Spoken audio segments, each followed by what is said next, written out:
let's take Florida, for example. Let's say Republicans in Florida drew a map in South Florida for the specific purpose of screwing over Hispanic Republicans and making sure that it was a whiter electorate in the primary so that white Republicans would be elected in Miami-Dade. That's so illegal. That would be illegal. But I want to draw a Republican seat, I want to protect this incumbent, I want to do this and that for partisan reasons. The Supreme Court greenlit that basically entirely.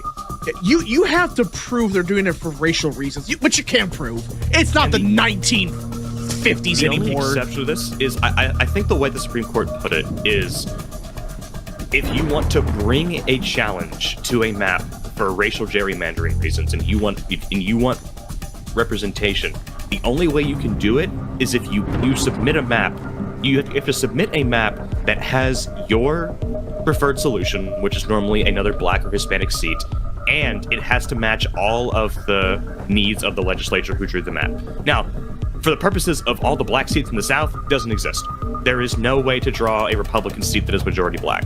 So I didn't actually realize that part. That might actually be important in a state like California. I think about it. You can still sue and say this is a racial gerrymander, but once you get the standing to do so, your map still has to do what the legislature wants. So if a legislature wants to draw a 100% Republican map, you need to find a way to draw a black district that is, say, Republican, which you cannot do, or you throw out the challenge. That is what Calais said. No, that is actually very important.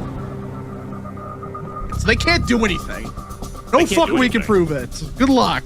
Yeah, no. It would require basically an admittance, and it only exists for primaries at this point. Yeah. At some point, they're going to strike it down the whole thing, but at this point, it's essentially gone.